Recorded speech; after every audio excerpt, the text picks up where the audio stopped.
Hey, it's Thursday. I thought it was Tuesday for part of the day, but it's actually Thursday. I know that sounds like an ongoing gag or a joke. I really can't remember what day it is sometimes, and I've been really confused about the date again this week. Anyway, it was a fun Thursday so far for us. I've made a trip to the leather shop, actually been there twice, figuring things out with Sam on some of our new items and that kind of stuff for our websites. Having all kinds of fun with that. But the big highlight of today was that we took a trip down to Paoli to the cemetery that's there near the high school.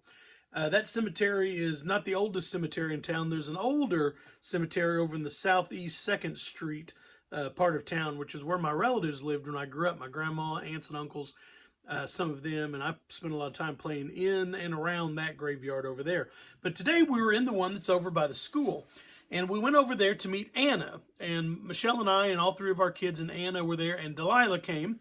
And Larry was going to join us, but he said he was waiting for it to get to be 50 degrees before he joined us, and it never quite made it. And he may or may not have dozed off in the chair waiting for it to get to 50 degrees. So maybe Larry can join us next time. But we had a blast. Anna does a lot of work, I've mentioned before, for the website called Find a Grave. That's findagrave.com. And I know that sounds morbid, but what it is, it's a place where people can keep historical records of the cemeteries where their ancestors are born. So let's say that you had ancestors in Orange County a couple of generations back, but that you now live in Michigan. And you can't get down here very easily yourself, but you would like to have someone check on the gravestones, maybe the dates of birth and death, and maybe even have a nice picture of the gravestone. So you send in a request to findagrave.com, and someone nice like Anna, who lives in the area where you're wanting to do the research, will find that list and will go to the graveyard and look up your ancestor for you, grab a picture of the gravestone, and then send it back. It's really cool, and you don't have to be looking for somebody to go and find a grave for you to get on that site. Mike Johnson from down he and Julia are still down in Florida. He wrote last night and said, give him the web address. It's just findagrave.com. I don't think you have to make any kind of account to go and look through stuff. You can look up your ancestors. I'm sure you can get a membership to get more functionality somehow from it, but it's kind of fun. If you do ancestry.com, then you're probably familiar with findagrave.com. And if you don't do either one of those things, I've just had a blast doing ancestry stuff. I know the Huddlesons enjoy it, and Delilah, being from one of the families in town, at one of the mortuaries that takes care of all the other families during death, she's real familiar with those cemeteries. So we had quite a bit of fun, believe it or not, in the cemetery today. And I need to show you this. I told you the story last week on Wednesday about my Apples Chapel people. They came all the way down. The apples came to the Smiths, and the Smiths became Spears. And my grandma, Alice, my dad's mom, was Alice Spear, and then his dad was named Willis. They are buried there in that cemetery, and these are my kids standing there today at the graveside of Mama Alice, my grandma, and my grandfather, Willis. Willis, as you can see, died in 1957. And my grandma died in 86 when I was a sophomore in high school. So I had my grandma for most of my childhood. She was a really neat lady. And my grandpa Willis died when my dad was a little boy, and so I didn't get to know him. In fact, it's an interesting story about his death. My grandpa Willis in 1957 died up on the square in Paoli. He was walking on the square, and he died right in front of where El Compadre is now, the Mexican restaurant. It was a grocery store, I believe, then. And he died there just on the sidewalk. Fell over from a heart attack, and at least I think that's what the story is. And people ran up to him. And my Aunt Mary Opal, my dad had three siblings. Uncle Ansel was the oldest, then Uncle Charlie, then Aunt Mary Opal, then my dad. But they were all between 16 and 19 years older than my dad. So my dad was a little boy, and his siblings were teenagers. Well, my Aunt Mary Opal was, I think, probably I don't know if she's in her 20s, early 20s. She was coming around the square with some friends of hers home from work there in Paoli in 1957, and saw a crowd gathered around someone on the ground in front of where El Compadre is there now, and she recognized the shirt that her dad had put on that morning. And she knew that that was her dad, my grandpa Willis, laying there on the ground in front of the store, and so I think they stopped the car and jumped out, and she ran over, and he was already gone on the ground. But what a story, to pull around the corner on the square and find that your dad is the one laying and everybody taken care of. I know you've probably all got interesting stories like that in your family of strange and good things and bad things. Can you see this ladybug crawling on my guitar? They've almost gone away. I'm going to give it a gentle flick, send it away. Maria said last week that it was, or 2 weeks ago, it was funny when I flipped that ladybug off my forehead. That was probably my Grandpa Willis crawling around trying to get my attention and let me know that he liked that we were talking about him. My grandma, I didn't know Grandpa Willis, but my grandma Alice used to say that your grandpa died right out there in front of everybody, out in public on the square, just like he would have liked to have gone. I don't know if he was a guy that liked attention or not. Maybe that's where I inherited my goofy personality is from him somehow. But anyway, that's our grave story for the day and our ancestry story. I'm going to sing a song to go along with that called Everybody Will Be Happy Over There, to be cheered up just a little bit for our old gospel song of the day.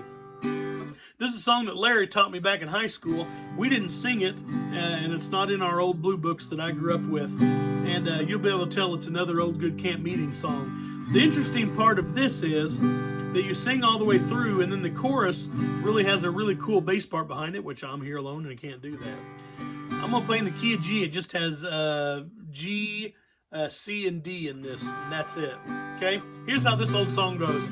Everybody will be happy over there. There's a happy land of promise over in the great beyond, where the saved of earth shall soon their glory share, where the souls of men shall enter and live on forevermore. Everybody will be happy over there. Everybody will be happy, over there. We will shout and sing his praise. Everybody will be happy over there. Now in the chorus, the bass is actually, if they were here, would take off first doing this.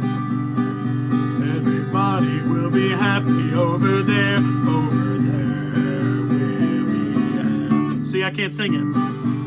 But that's how it goes. If you're a bass and you know it, sing along this time. Brothers, fathers, sisters, brothers will be singing round that throne in the land where no one ever knows a care. And the Christians of all ages will join in that triumph song. Everybody will be happy over there. Everybody will be happy, over there. We will shout and sing his praise. Everybody will be happy over there. There we'll meet the one who made us and who saved us by his grace, then who brought us to that land so bright and fair. And we'll praise his name forever as we look upon his face. Everybody will be happy over there. Everybody will be happy, over there. We will shout and sing his praise. Everybody will be happy over there. We will shout and sing his praise. Everybody will be happy over there. All right, there's how that song goes. I got a lot of great feedback on the Hallelujah side yesterday. Eva and Delilah all said that I did it the way that they thought that I would do it, and had a fun time singing along. So I don't know if everybody looked like it was a revival in their living rooms or bedrooms when they were singing yesterday, but that may be another song. Those folks and friends of mine who come from that holiness movement background, some of these faster songs like this, they know a little better than I did from my tradition. But Larry grew up at Apples Chapel and then Baptist, and he knows it too. So I don't know. Maybe it's just one I missed when I was a kid. If you knew it, let me know. And if you enjoyed singing along, let me know. All right. Thursday, April 16th. It's April 16th, yeah. Today's motivational connection from Larry. Remember, he's doing whoever wrote into him to let him know their thoughts on his past motivational things. So today is from our friend Becky Larison that I grew up with. Actually, she's Johnson. She's married to Bill Johnson now. Bill's a good guy. They live up in northern Indiana. So Becky Larison Johnson. But listen, if I grew up with you, you're still in my phone by whatever name you had when we were all younger. I can't bring myself to change them. But so anyway, Becky picked the Winston Churchill quote, "If you're going through hell, keep going." That is good advice. There's nothing else to do. My wife always says you can't go over it, around it, or under it. It's through it. If you're going through hell, keep going. Becky continues, "Good advice if ever there was any. And don't forget to wash your hands along the way. Keep your distance and go through it at home and with the support of others who are doing the same. The only way to the other side is through. And that is what we shall do," says Becky. Becky's a nurse practitioner, so she's one of the frontline defenders against standing between this virus and people's deaths and health and that kind of stuff. So Larry adds on, stay healthy and be safe. So I'm thankful to Becky and all the other folks out there who are spending their energy and risking their health to actually take care of other people. So blessings on all of them, Becky. I'm glad you wrote in. All right. For our non-hymn song today, I'm going to do a song that Mike does. Mike is a guy that comes to jams, and he plays mandolin. He lives down in the Salem area, and I can never remember Mike's last name. But I just call him Mandolin Mike because he's a good mandolin player. He plays guitar also. But he sings a song called Colleen Malone. And I know that it's been recorded probably by a lot of bluegrass people and other country stuff. But this is another one of the songs. As far as I know, Mike wrote it because I just don't have a history of knowing that music. But this is a song also a little bit about death, but also about remembering people. And it's kind of peppy. See if you know this. I'm going to play it in C, so you'll have C, F, and G as your chords. It goes like 1-4, 1-4, 1-5 usually. But in the chorus, it goes 1-5-4-1, you know, which is kind of a backwards cadence from normal. So you'll pick it up. If you're playing your instrument along, just feel free to rewind. Or if you're singing along, feel free to rewind and do it again. Here's how this goes. It's been 10 years and 3 since I first went to sea, since I sailed from my Ireland and home. But those hills lush and green were a part of my dreams when I dreamed of my Colleen Malone. On the day I returned to my sorrow, I learned that the angels had called her away to a grave on a hill overlooking the mill. Is the place she is sleeping today. As the soft breezes blow through the meadow, I go past the mill with the moss-covered stone. Up the pathway I climb through the woods and the vines just to be with my Colleen Malone.